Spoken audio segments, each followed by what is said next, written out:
Sir दोस्तों अब हम लोग आ चुके हैं बिल्कुल हमारे नॉर्मल स्क्रीन के ऊपर। एंड दोस्तों यहाँ पे हम लोग बात करने वाले यस आज की दिन एक ऐसी कंपनी है जिसके लिए बहुत ही आज का दिन मतलब बहुत ही शानदार रहा है।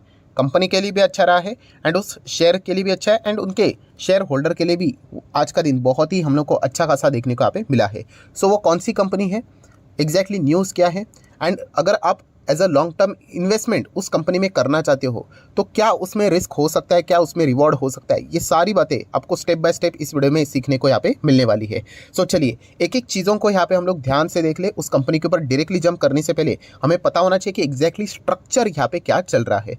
सो दोस्तों आप सभी लोगों को पता है कि सरकार अलग अलग चीज़ों को प्रमोट करती रहती है, उसमें से ही एक बहुत ही इंपॉर्टेंट चीज़ को सरकार यहाँ पे प्रमोट कर रही है एंड वो है दोस्तों green hydrogen mission. Yes and इसी को यहाँ पे जो कैबिनेट है उन्होंने क्या किया है, अप्रूवल यहाँ पे दे दिया था नेशनल ग्रीन हाइड्रोजन मिशन को। एंड इसके चलते बहुत सारी कंपनियाँ जो इससे रिलेटेड जुड़ी हुई है उनको डायरेक्टली ना इनडायरेक्टली बहुत ही ज़्यादा फ़ायदा यहाँ पे होने वाला है, क्योंकि सरकार का मेन एम क्या है कि इंडिया को मतलब ग्लोबल लेवल पे लेके जाना है। मतलब ग्रीन हाइड्रोजन के बारे में, ग्रीन एनर्जी के बारे में अगर सोचना है तो इंडिया उसका हब होना चाहिए, चाहे फिर वो प्रोडक्शन की बात हो, यूटिलाइजेशन की बात हो या फिर अगर हमें एक्सपोर्ट भी करना है ग्रीन हाइड्रोजन तो इसके लिए इंडिया ही सबसे मेन कंट्री होनी चाहिए। ये टारगेट सरकार मिशन लेकर यहाँ पे चल रही है। सो जितना भी कुछ हो सके ग्रीन हाइड्रोजन से रिलेटेड सरकार का हमेशा फोकस इन कंपनीज के ऊपर यहाँ पे रहेगा ही रहेगा। मतलब उनका जो भी डिमांड रहेगा उसको फुलफिल करने की कोशिश सरकार यहाँ पे कर सकती है। प्लस उसी के साथ साथ आपको पता ही है कि ये जो प्रोजेक्ट है इसमें कोई एरा गैरा एंट्री नहीं कर सकता, बहुत ज़्यादा पैसा चाहिए, बहुत ज़्यादा कैपिटल चाहिए, राइट। छोटा मोटा पैसा लेकर आप नहीं आ सकते। इसीलिए आपने देखा होगा कि इस सेक्टर में बड़े बिजनेसमैन ही हम लोग को देखने को यहाँ पे मिल रहे हैं। एंड इसी के चलते अगर हम लोग यहाँ पे बात करें तो बजट में भी आप लोगों ने देखा होगा इस वक्त 2023 का बजट था, जहाँ पे हमारे फाइनेंस मिनिस्टर निर्मला सीतारमन जी ने भी 35,000 करोड़ एनर्जी ट्रांजिशन के लिए अनाउंस किया था। समवेयर अराउंड उसमें 19,700 करोड़ किसके लिए था, ग्रीन हाइड्रोजन के लिए। मतलब सरकार बहुत ही ज़्यादा सीरियस है ग्रीन हाइड्रोजन को लेके।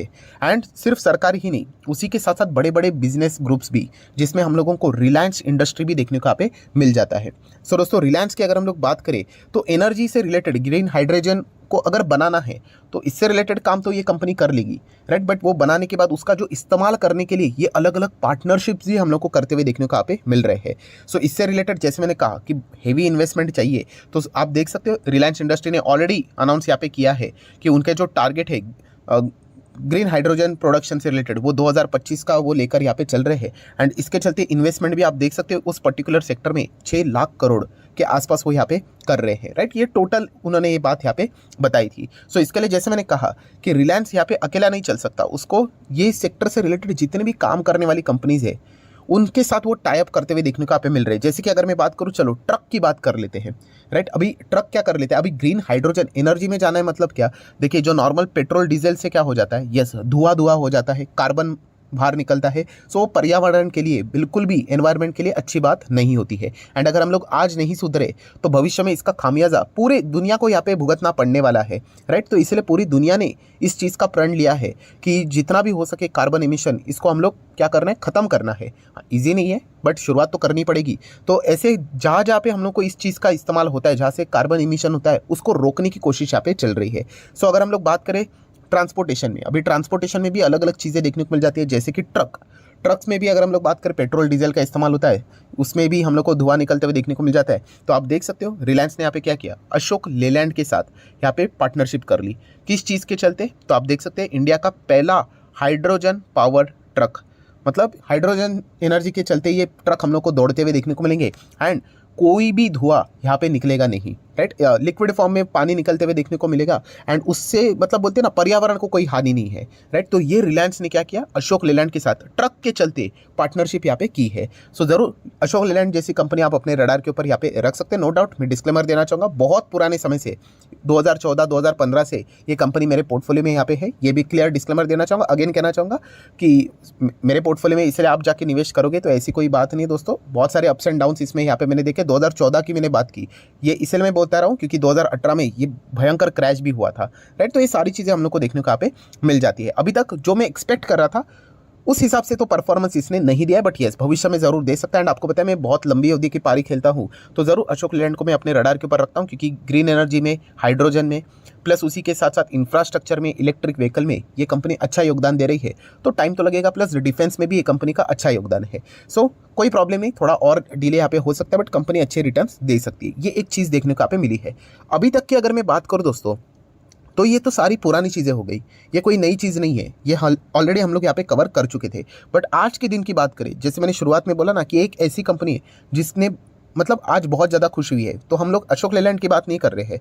सो यहाँ पे आप सभी लोगों को पता है कि हाइड्रोजन से रिलेटेड और कौन सी इंपॉर्टेंट चीज़ें व्हीकल में, यस बस भी देखने को मिल जाती है। सब कुछ व्हीकल्स में जितने भी कैटेगरीज आते हैं, हर एक मॉडल आपको देखने को मिल जाएगा। तो बस में अगर हम लोग यहाँ पे बात करें, बसेस में अगर हम लोग बात करें, तो यस आज के दिन आप चेक कर सकते हो, ये अनाउंसमेंट हम लोग को होते हुए देखने को मिल चुका है। Olectra green tech in a partnership with Reliance Industry to unveil hydrogen buses. मतलब हाइड्रोजन के ट्रक के लिए रिलायंस ने किसके साथ पार्टनरशिप की है?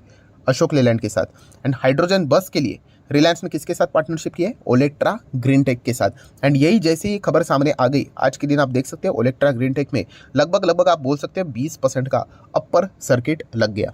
सो ऑब्वियसली आप यहाँ पे देश के नंबर 1 यहाँ पे बिजनेस व्यक्ति के साथ यहाँ पे जुड़ रहे हो, तो आप अंदाज़ा लगा सकते हो कि आपको तो मतलब ऑर्डर रिपीटेशन वाली जो हम लोग बात बोलते हैं ना, मैं हमेशा आपको एक बात सिखाता हूँ, कौन सी चीज़, ये जो कंपनीज रहते हैं इनके लिए सबसे टफ पार्ट कौन सा होता है?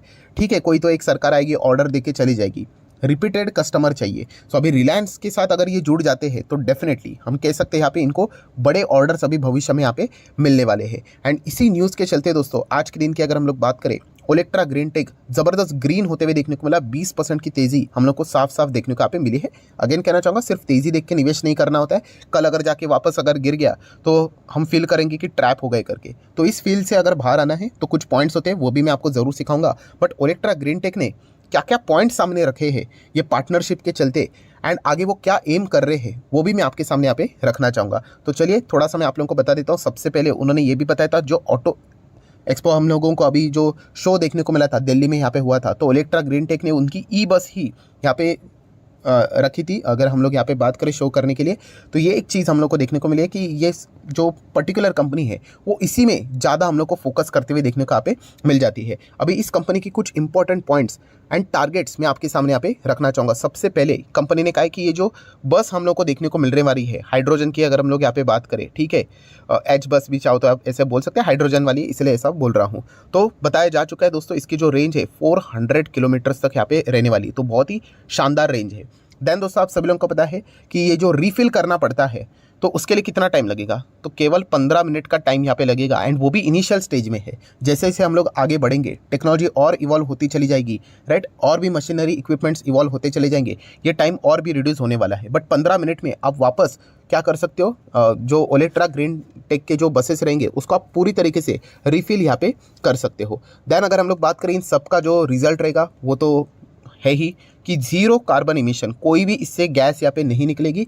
जैसे मैंने आपको कहा कि पानी यहाँ पे हम लोग को आते हुए देखने को मिलेगा, जिसके चलते कोई भी दिक्कत होने वाली नहीं है पर्यावरण को। तो ये पॉइंट उन्होंने सामने यहाँ पे रखा है। दैन दोस्तों अगर हम लोग यहाँ पे बात करें, उन्होंने कहा कि 1 साल के अंदर अंदर, राइट, अभी ये पार्टनरशिप यहाँ पे हुई है, तो 1 साल के भीतर भीतर ये पहली हाइड्रोजन बस यहाँ पे इंडिया में लॉन्च यहाँ पे करेंगे, जो इंडिया में दौड़ती हुई देखने को मिलेगी। रिलायंस के साथ उन्होंने इस चीज़ के चलते पार्टनरशिप यहाँ पे की है। एंड ये शुरुआत है, अभी रिलायंस इनको मल्टीपल ऑर्डर्स भी यहाँ पे देंगे। एंड उन्होंने यही टारगेट अभी फिलहाल रखा है कि हाइड्रोजन बसेस से रिलेटेड हम लोग और भी इसको कमर्शलाइज करने वाले हैं। मतलब अगर किसी को, अगर जो बिजनेस करने वाली कंपनीज होती है, अगर उनको बसेस चाहिए हाइड्रोजन से रिलेटेड तो हम प्रोवाइड करेंगे। ई बसेस तो ऑलरेडी इनके हैं, उसमें तो ये चैंपियन है, तो वहाँ पर भी हम लोग को ये देखने को यहाँ पे मिल रहे हैं। अभी तक की अगर हम लोग ऑर्डर की बात करें तो देखा गया तो समवेयर अराउंड 3200 बसेस का ऑर्डर इनके पास, मतलब ऑर्डर बुक हम लोग को देखने को यहाँ पे मिल रही है। एंड इन्होंने अपनी फुल कैपेसिटी भी बताई है, जो कि फिलहाल अगर हम लोग बात करें तो पर मंथ कितना ये बसेस बना सकते हैं?